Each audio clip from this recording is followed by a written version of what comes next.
बिस्मिल्लाहिर्रहमानिर्रहीम। अस्सलाम वालेकुम। मैं हूं तसव्वुर शहज़ाद और आप देख रहे हैं तसव्वुर शहज़ाद ऑफिशियल।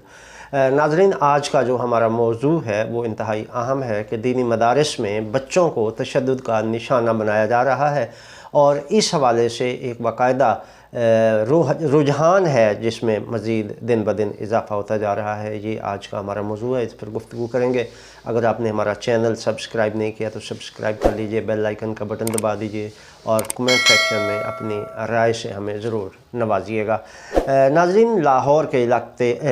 के इलाके लियाकताबाद में गुज़श्ता रोज़ एक वाक़या पेश आया कि दीनी मदरसे के तालिब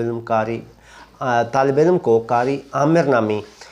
मुदर्रिस ने तशद्दुद का निशाना बनाया, जिससे तालिब इल्म अब्दुर्रहमान शदीद ज़ख्मी हो गया और उसे हस्पताल मुंतकिल कर दिया गया। इस वाक़े के बाद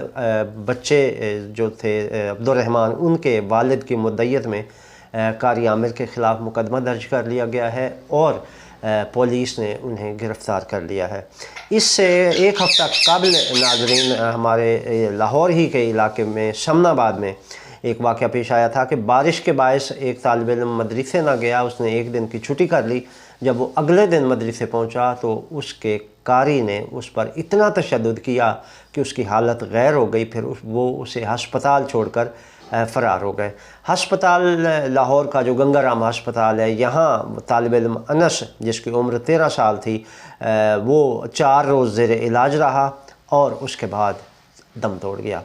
नाज़रीन, ये तशद्दुद के वाक़यात ये पहले वाक़यात नहीं हैं जो अब रिपोर्ट हुए हैं, बल्कि आए रोज़ ऐसे वाक़यात होते रहते हैं। ना सिर्फ जिस्मानी तशद्दुद बल्कि जिनसी तशद्दुद का निशाना भी बनाया जाता है। लाहौर ही के मदरसे का एक मुफ्ती, जिसका बड़ा नाम था और एक बड़ी मजहबी जमात के वो ओहदेदार भी थे, मुफ्ती अब्दुल अज़ीज़, उनके ख़िलाफ़ भी एक मुकदमा ज़ेर समाअत है और इस केस में भी तालिब इल्म की जानिब से जो इल्ज़ाम लगाया गया मुफ्ती अब्दुल अज़ीज़ पर कि वो उन्हें जिनसी तशद्दुद का निशाना बनाते थे, और उसके लिए जो तालिब इल्म था उसने ये इल्ज़ाम आयद किया कि मुफ्ती साहब उन्हें इम्तिहान में पास करने के लिए मजबूर करते कि वो उसके साथ वक्त गुजारे। और वो तालिब इल्म का इल्ज़ाम यह है कि मुफ्ती साहब उन्हें हर जुमे अपने कमरे में बुलाते और वहाँ उसके साथ बदफेली करते। ऐसा ही एक वाक़या पिछले दिनों सिंध के एक बड़े मदरसे में रिपोर्ट हुआ है और उसमें भी एक तालिब इल्म के साथ जिनसी ज़्यादती करते हुए मौलाना साहब की वीडियो वायरल हो गई सोशल मीडिया पर, जिसके बाद पुलिस ने उन मौलाना साहब को गिरफ़्तार कर लिया है। ये गिरफ़्तार होने वाले जो सिंध के मदरसे के मुदर्रिस हैं, इनका ताल्लुक़ भी एक बड़ी मजहबी जमात से है और एक बड़े सियासी सेटअप का वो हिस्सा भी हैं। नाज़रीन, वो मौलाना साहब भी गिरफ़्तार हो चुके हैं। मुफ्ती अब्दुल अज़ीज़ के ख़िलाफ़ भी केस ज़ेर समाअत है और इसी तरह के बहुत सारे ऐसे वाक़यात रोज़ाना की बुनियाद पर होते हैं जिनको रिपोर्ट ही नहीं किया जाता।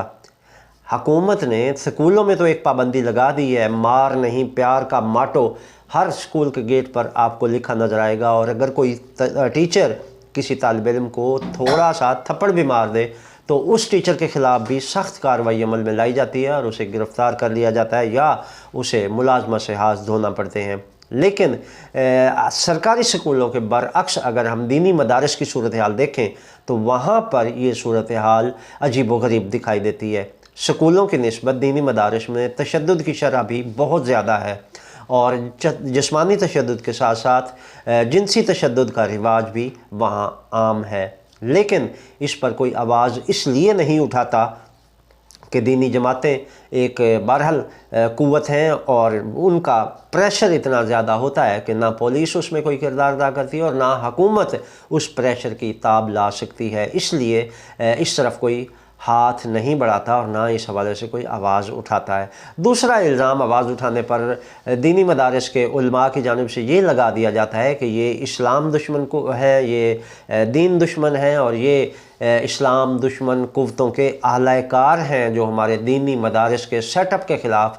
प्रोपेगेंडा कर रहे हैं। नाज़रीन, ये प्रोपेगेंडा नहीं है। आप बेशक ये इल्ज़ाम लगाकर वक्ती तौर पर तो अपना आप बचा लेते हैं, लेकिन इसके असरात ये हैं जो 13 साला अनस और अब्दुर्रहमान की शक्ल में हमारे सामने आ रहे हैं। नाज़रीन, अनस انتہائی خوبصورت پیارا سا معصوم سا بچہ تھا، اور اس کو صرف ایک چھٹی کرنے کی بنیاد پر اتنا تشدد کا نشانہ بنایا گیا کہ وہ جان سے ہاتھ دھو بیٹھا۔ انس کی والدہ، بہنوں اور باقی گھر والوں پر کیا بیت رہی ہوگی، ان کی آنکھوں میں کیا خواب ہوں گے کہ جو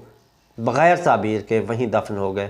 ناظرین، اس حوالے سے ہم یہ پوائنٹ اس لیے اٹھا رہے ہیں کہ ہم نہ کسی بیرونی قوت کے اعلی کار ہیں، نہ ہم دین دشمن ہیں، اور نہ ہی ہم اسلام مخالف پروپیگنڈا کر رہے ہیں، نہ ہی ہم مدارس کے خلاف پروپیگنڈے میں ملوث ہیں، بلکہ ہمارا مقصد اصلاح احوال ہے۔ اس حوالے سے ہماری تجویز یہ ہے کہ ہر مکاتب فکر کے وفاق المدارس ہے، اور اب تو ایک ایک دو دو تین تین وفاق المدارس بھی بن چکے ہیں ہر مکتب فکر کے۔ تو اس حوالے سے تجویز یہ ہے کہ یہی دینی مدارس کے جو وفاق ہیں یہ اپنی ایک کمیٹی تشکیل دے دیں، اور یہ کمیٹی خفیہ طور پر مدارس میں سروے کرے، طلباء سے ملے، ان سے بات چیت کرے، ان کے مسائل سنے، اور ان سے پوچھے کہ کون سا ٹیچر ان کے ساتھ کون سا رویہ اختیار کیے ہوئے ہے، کہیں جنسی تشدد کا نشانہ تو نہیں بنایا جا رہا، کہیں جسمانی تشدد تو نہیں کیا جاتا۔ اور اگر وہ بچے اس کا جواب مثبت میں دیں تو اس مدرسے کے خلاف یقیناً کارروائی بنتی ہے، اسے 3 دفعہ تک تو وارن کیا جائے، اور اگر پھر بھی وہ باز نہیں آتے تو 4تھی دفعہ اس مدرسے کو سربہ مہر کر کے اس کو سیل کر دیا جائے، اور پھر اس کے طالب علموں کو کسی دوسرے مدرسے میں منتقل کر دیا جائے۔ اس سے یہ ہوگا کہ سکولوں کی طرح دینی مدارس میں بھی تشدد کا یہ بڑھتا ہوا رجحان کنٹرول ہو جائے گا۔ اور اگر وفاق المدارس بھی اس معاملے میں اپنا کردار ادا نہیں کرتے تو پھر اس سے صرف مولویوں کے اس کردار سے صرف دینی مدارس بدنام نہیں ہوں گے، بلکہ اسلام بدنام ہو رہا ہے، اور بیرونی قوتیں واقعی اس پر پروپیگنڈا کرتی ہیں، شور مچاتی ہیں، اور ان واقعات کو بنیاد بنا کر وہ دنیا میں یہ پریزنٹ کرتی ہیں کہ ان کے مدارس میں یہ کچھ ہو رہا ہے۔ ہم باہر کی بات کیا کریں، ہمارے اندر خود پاکستان میں جو ایک سیکولر لابی ہے اور جو ایک سیکولر طبقہ ہے، وہ بھی انہی واقعات کو رپورٹ کر کے مدارس کی بدنامی کا باعث بنتے ہیں۔